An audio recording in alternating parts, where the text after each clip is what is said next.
Good evening everyone. Myself doctor Ritika, MPT neuro physiotherapist. So आज हम जिस topic पे डिस्कशन करेंगे वो है प्रिमिटिव रिफ्लेक्सेस। अभी प्रिमिटिव रिफ्लेक्सेस को समझने से पहले सबसे पहले हमें इन दोनों वर्ड्स का मीनिंग पता होना चाहिए, प्रिमिटिव एंड रिफ्लेक्सेस। अभी रिफ्लेक्सेस का मतलब एज वी नो दैट कि जो भी हमारी बॉडी में इनवॉलंटरीली मसल की कॉन्ट्रैक्शन होती है उसको हम बोल देते हैं रिफ्लेक्सेस। मीन्स इसमें वॉलंटरीली कुछ नहीं हो रहा, इसमें इनवॉलंटरीली मसल की जो कॉन्ट्रैक्शन हो रही है with the help of the stimulus, उसको हम बोल देते हैं रिफ्लेक्सेस। अभी प्रिमिटिव का मतलब क्या होता है? Primitive means first to appear at birth. कि बर्थ के टाइम पे जो हमारे रिफ्लेक्सेस जो आते हैं, कि जैसे बेबी का बर्थ हुआ उसके बाद कुछ टाइम पीरियड में हम कुछ रिफ्लेक्सेस चेक करते हैं। फॉर एग्जांपल मोरो रिफ्लेक्स हो गया, एटीएनआर, ये हम आगे सारे रिफ्लेक्सेस पढ़ेंगे। तो जो स्टार्टिंग में बेबी के बोर्न के टाइम पे जो हमें रिफ्लेक्सेस देखने को मिलते हैं उसको हम बोल देते हैं प्रिमिटिव। सो प्रिमिटिव रिफ्लेक्सेस, इन दोनों को कंबाइन करके। अभी प्रिमिटिव रिफ्लेक्सेस को हम नियोनेटल रिफ्लेक्सेस भी बोल देते हैं। नियोनेटल का क्या मतलब होता है? Neonatal means first 4 weeks of life. कि जो हमारे बेबी होते हैं जो 1 मंथ, ड्यूरिंग 1 मंथ उनको हम लाइक नियोनेट्स बोल देते हैं, कि वो नियोनेट्स होते हैं। अभी उसमें जो हमें रिफ्लेक्सेस देखने को मिलते हैं वो हमारे नियोनेटल रिफ्लेक्सेस होते हैं। अब नियोनेटल और प्रिमिटिव में ना थोड़ा सा डिफरेंस होता है, वो हम नेक्स्ट आगे देखेंगे कि होता क्या है।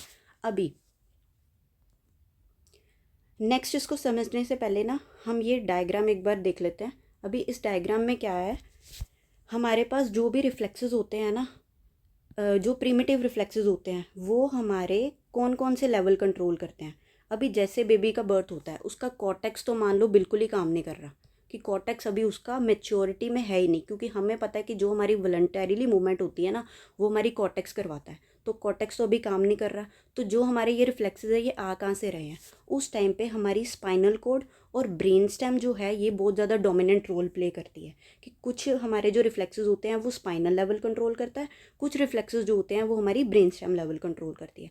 अभी होता क्या है, मसल से जब हम सेंसरी स्टिमुलस देते हैं तो हमारे afferent fibre sensory, for example spinal level पे कुछ जाके और यहीं से ही हमारे इफरेंट फाइबर जो है बाहर आते हैं। तो अगर ये चीज़ हमारी स्पाइनल लेवल पे हो रही है उसको हम बोल देते हैं स्पाइनल प्रिमिटिव रिफ्लेक्स। अगर यही चीज़ सेम हमारी कुछ रिफ्लेक्सेस जो होते हैं जो ब्रेन स्टेम लेवल पे होते हैं, जो यही चीज़ सेम अगर ब्रेन स्टेम लेवल पे हो रही है तो उसको हम बोल देते हैं brain stem primitive reflexes. Okay, क्योंकि अभी इस टाइम पे हमारा कॉर्टेक्स तो वर्किंग है नहीं, बेबी का कॉर्टेक्स तो वर्किंग है नहीं, इसमें हमारे ब्रेन स्टेम और स्पाइनल कॉर्ड ही प्रॉपरली हमारे वर्किंग है। तो उस टाइम पे जो हमारी ये मूवमेंट पैटर्न हो रही हैं उसको हम बोल देते हैं रिफ्लेक्सेस। अभी धीरे धीरे क्या होता है, जब हमारा बेबी जो है वो उसकी ग्रोथ होनी स्टार्ट होती है तो यही रिफ्लेक्सेस जो होते हैं ये कन्वर्ट हो जाते हैं हमारे वॉलंटरीली जो मूवमेंट्स होती हैं उसमें। For example involuntarily is converting into voluntarily. अब ये कैसे होता है ये भी हम अब इसमें समझते हैं। अभी फॉर एग्जांपल ये हमने ब्रेन स्टेम और स्पाइनल वाला देखा। अभी इसके बाद नेक्स्ट क्या होता है, अभी कॉर्टेक्स तो काम वर्किंग में नहीं था। अभी कुछ टाइम के बाद जो होता है हमारा कॉर्टेक्स जो है वो वर्किंग में आने, कॉर्टेक्स जो है उसकी डेवलपमेंट धीरे धीरे स्टार्ट होती है। अभी जो हमें ब्रेन स्टेम और स्पाइनल पे पढ़े ना, अभी इसकी जैसे अगर डेवलपमेंट स्टार्ट हो रही है तो ये क्या होता है, ये इनहिबिटरी पाथवे जो है ब्रेन स्टेम और हमारी स्पाइनल कोड को इनहिबिटरी पाथवे सेंड करते हैं। अब ये इनहिबिटरी पाथवे ने क्या होना है, जो हमारे ये रिफ्लेक्सेस जनरेट हो रहे थे from brain stem and spinal cord, इसको ये चीज़ क्या होती है, इनहिबिट करती है। यानी कि कॉर्टेक्स जो है वो हमारे ब्रेन स्टेम और स्पाइनल कोड को इनहिबिट करता है, ताकि हमारी जो इनवॉलंटरी जो मूवमेंट्स हो रही थी वो ना हो। क्यों? अब अगर इनवॉलंटरी मूवमेंट्स ही हो ही जाएंगी तो बेबी जो है वो वॉलंटरी मूवमेंट कब करना स्टार्ट करेगा? तो बेबी की जब ग्रोथ होती है, फॉर एग्जांपल उसका जब नेक कंट्रोल आ रहा है, उसकी सिटिंग कंट्रोल आ रहा है, तो उसकी कॉर्टिकल की मेच्योरिटी स्टार्ट हो रही है। इट मीन्स उसकी कॉर्टिकल की मेच्योरिटी स्टार्ट हो रही है, उसका कॉर्टेक्स जो है मेच्योर हो रहा है और वो आगे इनहिबिटरी पाथवे, यानी कि ये जो रिफ्लेक्सेस पहले हो रहे थे उनको ये इनहिबिट करता है, ताकि हमारी जो रिफ्लेक्सेस इनवॉलंटरी मूवमेंट्स ना हो, ताकि हमारी जो वॉलंटरी मूवमेंट है वो स्टार्ट हो। वॉलंटरी मूवमेंट जैसे मैंने अभी बताया, नेक कंट्रोल, सिटिंग, वॉकिंग, ये सारा जो बैलेंस है वो धीरे धीरे जो बेबी का जब आना स्टार्ट हो रहा है मीन्स कि उसका कॉर्टेक्स जो है वो मेच्योरिटी की तरफ जा रहा है। अभी ये आपको ऊपर वाला इजीली समझ आ जाएगा कि हमने जो अभी पढ़ा, ये हमारी ऑटोमेटिक इनवॉलंटरी मोटर रेस्पॉन्सेज होते हैं, न्यूबॉर्न और इन्फैंट में होते हैं। अभी लोअर सेंटर्स इनको जो है कंट्रोल करते हैं, जैसे मैंने डायग्राम के थ्रू समझाया, पहला है स्पाइनल कॉर्ड, दूसरा है मेनली ब्रेन स्टेम। अभी इनके अंडर ना अलग अलग आते हैं, स्पाइनल कॉर्ड के अंडर अलग, ब्रेन स्टेम के अंदर अलग रिफ्लेक्सेस आते हैं, वो हम आगे देखेंगे। नॉट अंडर कॉर्टिकल कंट्रोल, जैसे मैंने बता दिया था, क्योंकि कॉर्टेक्स तो अभी मैच्योर है ही नहीं, तो नॉट अंडर कॉर्टिकल कंट्रोल। सो धीरे धीरे जैसे हमारा सेरिब्रल कॉर्टेक्स मैच्योर होता है, तो ये जो रिफ्लेक्सेस होते हैं ये इनहिबिट होना स्टार्ट हो जाता है, क्योंकि कॉर्टेक्स जो है वो उनको जो है इनहिबिट करना स्टार्ट कर देता है। अभी ये मेनली ओवरऑल इसका एग्जैक्ट टाइम पीरियड तो नहीं होता, बिकॉज हर एक रिफ्लेक्सेस का अलग अलग टाइम पीरियड है, कब उसने स्टार्ट होना है, कब उसने डिसअपियर होना है। सो अप्रॉक्सीमेटली अगर हम देखें तो 4 to 6 मंथ या 1 ईयर की एज तक होता है, कॉर्टेक्स की मैच्योरिटी आ जाती है। जैसे ही कॉर्टेक्स मैच्योरिटी में आ गया, इसने ब्रेन स्टेम और स्पाइनल वाले को बिल्कुल ही इनहिबिट कर दिया, उसके बाद जो है वॉलंटरीली मूवमेंट जो है बेबी की स्टार्ट हो जाती है। अभी हम नेक्स्ट अगर देखें कि फॉर एग्जांपल ये वाले जो रिफ्लेक्सेस हैं वो परसिस्ट कर गए। अभी हम कहते हैं ना ये रिफ्लेक्सेस हर एक बेबी में चेक किए जाते हैं, तो ये क्यों चेक किए जाते हैं? क्योंकि इनका एक टाइम होता है डिसअपियर होने का, कि ये रिफ्लेक्स आया और डिसअपियर हो गया। ओके, फॉर एग्जांपल हमारा जो रूटिंग और सकिंग रिफ्लेक्स है वो आया, बट एक टाइम ऐसा आता है कि कुछ मंथ्स के बाद at the starting of the age की ये डिसअपियर हो जाते हैं। अगर मान लो वो डिसअपियर नहीं हुए, तो इट मीन्स सीएनएस की इमेच्योरिटी है, क्योंकि हमने पढ़ा है कि सीएनएस जब मैच्योर होएगा वो इन रिफ्लेक्सेस को डिसअपियर करेगा, ख़त्म करेगा और वॉलंटरी मूवमेंट आएंगी। तो अगर ये रिफ्लेक्सेस अभी भी अपीयर हैं, इट मीन्स सीएनएस की इमेच्योरिटी है। सेकेंड पॉइंट है कि कॉर्टिकल डैमेज, कि अगर ये रिफ्लेक्स अभी भी परसिस्ट कर रहे हैं, इट मीन्स कॉर्टेक्स में कुछ डैमेज है। हो सकता है बच्चे को सीपीओ हो सकता है, स्ट्रोक हो, टीबीआई हो। अच्छा, एक चीज़ और, ये रिफ्लेक्सेस कभी भी एडल्ट्स में नहीं पाए जाते, but if by chance adults में कोई इंजरी हो रही है, एडल्ट्स में अगर ब्रेन में कोई इंसल्ट हो रही है, ठीक है, ब्रेन में कोई इंजरी हो रही है, तो उसके बाद ये रिफ्लेक्सेस हो सकता है दोबारा आ जाए। एडल्ट में अगर किसी को फॉर एग्जांपल स्ट्रोक हो रहा है, ट्रोमेटिक ब्रेन इंजरी हो रही है, जैसे हमने पढ़ा, तो हो सकता है ये रिफ्लेक्सेस दोबारा अपीयर हो जाए। ठीक है, अभी नेक्स्ट ये मोस्ट इंपॉर्टेंट है, इसको समझना। जैसे मैंने ऊपर बोला था ना, नियोनेटल और प्रिमिटिव में माइल्ड सा डिफरेंस होता है। अब इनमें क्या डिफरेंस होता है? All neonatal reflexes are primitive reflexes, but not all primitive reflexes are neonatal. अब इसका क्या मतलब है? नियोनेटल का मीनिंग हम ऊपर पढ़ के आए, नियोनेटल मीन्स फर्स्ट 4 वीक्स। तो फर्स्ट 4 वीक्स में जो रिफ्लेक्सेस आ रहे हैं ना, इट मीन्स वो हमारे कौन से हैं? नियोनेटल रिफ्लेक्सेस, जो फर्स्ट 4 वीक्स में आ रहे हैं। और वही नियोनेटल रिफ्लेक्सेस प्रिमिटिव भी होते हैं। बट प्रिमिटिव रिफ्लेक्सेस का क्या मीनिंग होता है? जब तक कॉर्टिकल मैच्योरिटी नहीं हो जाती, कॉर्टिकल मैच्योरिटी तक जो रिफ्लेक्सेस हमारे पास आ रहे हैं वो सारे होते हैं प्रिमिटिव रिफ्लेक्सेस। ओके, सो अभी ये ध्यान से समझना इस चीज़ को, नियोनेटल रिफ्लेक्सेस प्रिमिटिव रिफ्लेक्सेस हैं। नियोनेटल मीन्स 4 वीक्स, 4 वीक्स में जो आ रहे हैं वो प्रिमिटिव है। अब 4 वीक्स के बाद जो आ रहे हैं वो तो नियोनेटल नहीं ना हुए, 4 वीक्स के बाद जो आ रहे हैं वो नियोनेटल नहीं ना हुए वो, बट वो प्रिमिटिव ज़रूर हुए। तो प्रिमिटिव रिफ्लेक्सेस कब तक चलते हैं? प्रिमिटिव रिफ्लेक्सेस जब तक कॉर्टिकल मैच्योरिटी नहीं आ सकती। हो सकता है कि वो 9 मंथ में आए, 10 मंथ में आए, वन ईयर में आए, तो जब तक रिफ्लेक्सेस चल रहे हैं प्रिमिटिव। बट नियोनेटल हम सिर्फ उन्हीं को ही बोल लेंगे जो फर्स्ट 4 वीक्स में आते हैं। ओके, अभी नेक्स्ट ये वही आ गया। इट मीन्स नियोनेटल का क्या मतलब होता है? रेफर्स टू टाइम, कि जो फर्स्ट 4 वीक में आ रहे हैं वही नियोनेटल है। प्रिमिटिव रिफ्लेक्सेस का क्या मतलब होता है? सीएनएस कंट्रोल, जो अभी मैंने ऊपर बताया। अब होते क्या, इनमें क्या डिफरेंस है? Neonatal reflexes are primitive reflexes, क्योंकि वो फर्स्ट 4 वीक में आ रहे हैं। इनमें कौन कौन से आ जाते हैं अगर हम देखें एग्जांपल, मोरो रिफ्लेक्स आ गया, रूटिंग आ गया, सकिंग आ गया, पामर आ गया। ये अभी नेक्स्ट में हम आगे डिटेल में ये करेंगे कि ये होते कौन कौन से हैं और कैसे ये होते हैं। But not all primitive reflexes are neonatal, because जो 4 वीक्स के जो बाद आ रहे हैं वो प्रिमिटिव रिफ्लेक्सेस तो हैं, बट वो हमारे नियोनेटल रिफ्लेक्सेस नहीं है। For example S T N R हमारा 3 और 4 मंथ्स की एज में आता है, तो वो नियोनेटल नहीं हुआ बट वो प्रिमिटिव हुआ। अभी इनमें डिफरेंस क्या है प्रिमिटिव और नियोनेटल में? अगर हम ब्रॉड डिफरेंस देखें, बेस्ड ऑन सीएनएस लेवल, ठीक है, जैसे हमने पढ़ा सीएनएस लेवल, और ये किस पे डिपेंड करता है? एज पे, कि 4 वीक्स तक जो आ रहे हैं नियोनेटल हैं, उसके बाद जो आ रहे हैं वो प्रिमिटिव है। Okay, present at birth primitive, not all present at birth. ये तो बर्थ के टाइम पे प्रेजेंट होएंगे ही होंगे, क्योंकि बेबी का बर्थ हुआ उसके 4 मंथ्स में जो होते हैं वो हमारे नियोनेटल हैं, उसके बाद ये ज़रूरी नहीं है हमारे बर्थ के टाइम पे। लोअर दोनों ही हमारे लोअर ब्रेन स्टेम, हमारी ब्रेन स्टेम और स्पाइनल कॉर्ड कंट्रोल करते हैं। कैन रीअपेयर, ये दोनों रीअपेयर हो सकते हैं। प्रिमिटिव भी रीअपेयर हो सकता है, नियोनेटल भी हमारा रीअपेयर हो सकता है। अभी नेक्स्ट हम देखते हैं इन रिफ्लेक्सेस की इंपॉर्टेंस क्या है, कि ये ज़रूरी क्यों है भाई हमारे लिए, ठीक है। अभी इनका कोई ना कोई बॉडी में काम तो होएगा इन्हें, अगर इतने हमारे पीडियाट्रिशियन या फिजियोथेरेपिस्ट इन रिफ्लेक्सेस को चेक करते हैं। Why do primitive reflexes exist? सबसे पहला पॉइंट है कि ये सर्वाइवल के लिए होते हैं। सर्वाइवल मीन्स फीडिंग या प्रोटेक्शन। इट मीन्स जैसे कि हमारा फॉर एग्जांपल मान लो रूटिंग रिफ्लेक्स है या सकिंग रिफ्लेक्स है, हमें पता है कि वो फीड में हेल्प करता है, ठीक है। मदर मिल्क की फीड में हेल्प करने वाले हमारे कुछ रिफ्लेक्सेस होते हैं, वो सकिंग रिफ्लेक्स या रूटिंग रिफ्लेक्स, वो हम आगे पढ़ेंगे क्या होता है।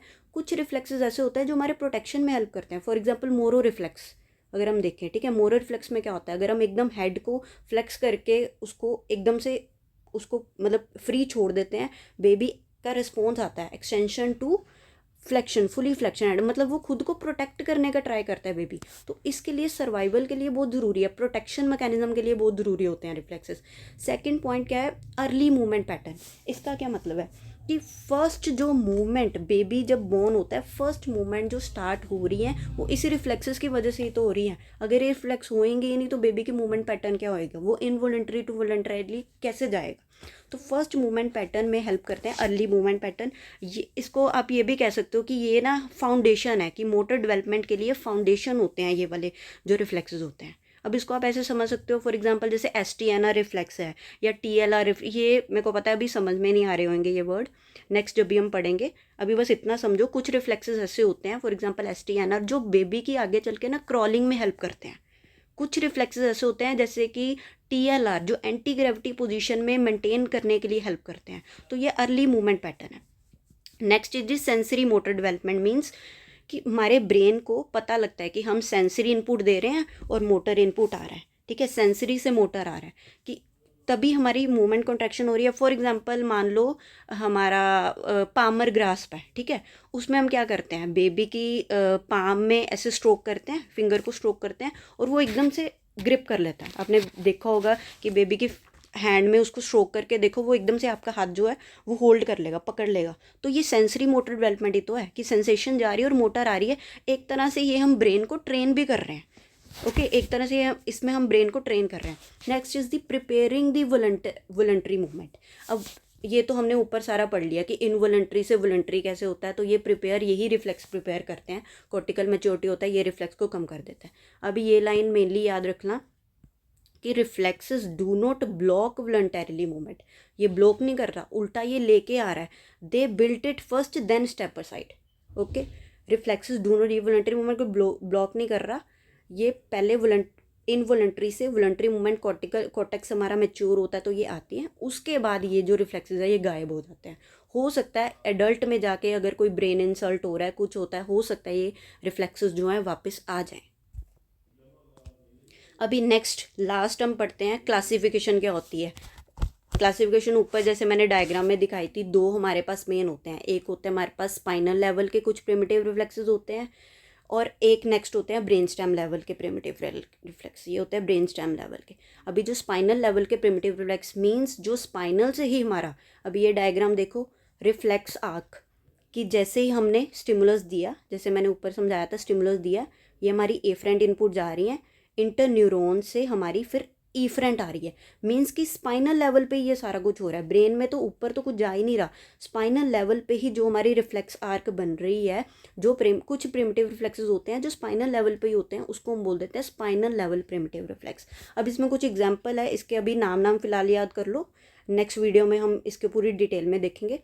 जैसे कि फ्लेक्शन विड्रॉल होता है। फ्लेक्शन विड्रॉल थोड़ा सा बता देती हूँ कि जैसे प्लांटर ऑफ द फुट पे जब हम स्ट्रोक करते हैं ना, प्लांटर पे मान लो ये प्लांटर ऑफ द फुट पे जब हम स्ट्रोक करते हैं तो बेबी क्या करेगा, एकदम से फ्लेक्शन करेगा, नी और हिप की एकदम से फ्लेक्शन कर लेगा। इसको हम बोलते हैं flexion withdrawal. Cross extension, extension thrust, positive supporting, ये हमारे कुछ स्पाइनल लेवल पे मीन्स जो प्रिमिटिव रिफ्लेक्सेस होते हैं इसी के वापस आते हैं, तो इसको हम स्पाइनल लेवल बोल देते हैं। अभी कुछ हम पढ़ते हैं कि brain stem level primitive reflex होते हैं।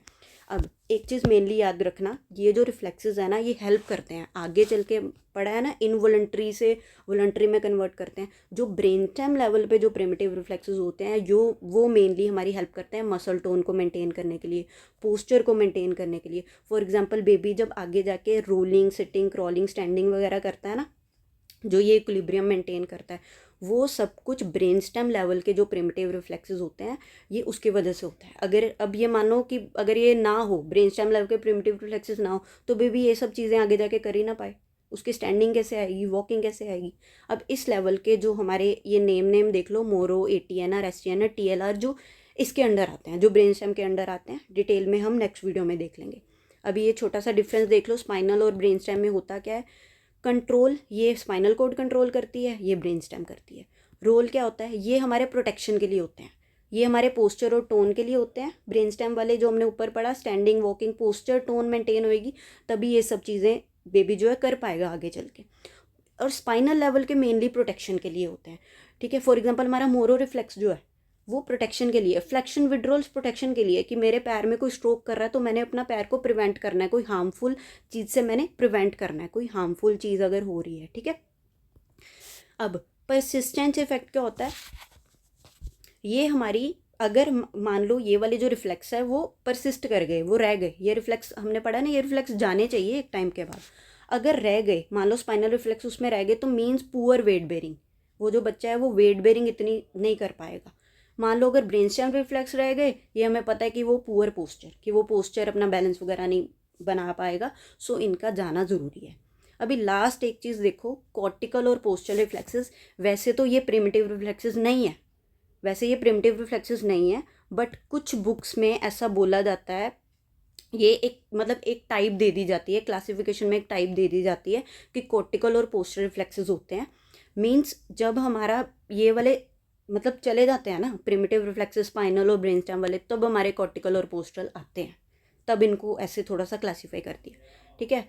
तो नॉट प्रिमिटिव नहीं है, ये हमें पता है। Appear after primitive are inhibited, जैसे ही प्रिमिटिव इनहिबिट हो गया, हमारा कॉर्टेक्स ने जब मेच्योरिटी दिखा दी, ये हमारा वो है, ये हमारे आता है, जैसे हमारे कॉर्टेक्स ने मेच्योरिटी दिखा दी, ये वाले हमारे इनहिबिट हो गए, इनको इनहिबिट कर दिया, तो ये वाले रिफ्लेक्स जो होते हैं ये बनाता है कॉर्टिकल और पोस्चर रिफ्लेक्स। अब इसमें कुछ एग्जांपल देख लो, जैसे writing reaction, equilibrium reaction, protective reaction, ये बेबी में बाद में ही आती है। राइटिंग, इसके हम डिटेल में एक वीडियो बना देंगे कॉर्टिकल रिफ्लेक्सेस को लेके, ठीक है। अभी के लिए फ़िलहाल थोड़ा सा समझ लो। राइटिंग रिएक्शन जैसे होती है हमारे पास, इसमें क्या होता है, इसमें जैसे होते हैं हमारे पास head on body, body on body, ये हम आगे वीडियो में देख लेंगे। राइटिंग रिएक्शन जैसे बेबी की नेक को टर्न करो ना, जैसे फॉर एग्जांपल नेक को एक साइड टर्न करो, तो वो धीरे धीरे अपनी लेग्स और ट्रंक भी एक साइड को टर्न करने लग जाता है, तो ये राइटिंग रिएक्शंस होती हैं, ठीक है। ये बहुत वास्ट टॉपिक है, ये हम आगे देखेंगे। इक्विलिब्रियम रिएक्शन जैसे बैलेंस को लेके, ठीक है, जैसे baby standing balance, sitting balance, ये चीज़ें बना रहा है, तो ये इक्विलिब्रियम कॉर्टिकल मैच्योरिटी के बाद होता है। प्रोटेक्टिव रिएक्शंस लेके, प्रोटेक्टिव रिएक्शंस मीन्स जैसे फॉर एग्जांपल बेबी के पीछे से आप अगर उसको आगे फॉरवर्ड पुश करोगे ना, तो वो ऑटोमेटिकली अपने जो हैंड है उसको एक्सटेंशन और एबडक्शन में कर लेगा, ताकि आगे से किसी चीज़ को मैं पकड़ लूँ और मैं मतलब कि खुद को बचाने की कोशिश करता है, ओके। सो ये कैसे प्रेजेंट होते हैं, प्रेजेंस नॉर्मल सीएनएस मैच्योरिटी, कि हमारी जब तक नॉर्मल सीएनएस मैच्योरिटी होती है तब तक ये हमारे रिफ्लेक्सेस प्रेजेंट होते हैं। अभी इसकी जो रेफरेंसेस होंगी, कि ये जो हमारा पूरा टॉपिक है, नोट्स है, इसकी रेफरेंसेस मैं डिस्क्रिप्शन में डाल दूँगी, okay. And thank you so much for watching.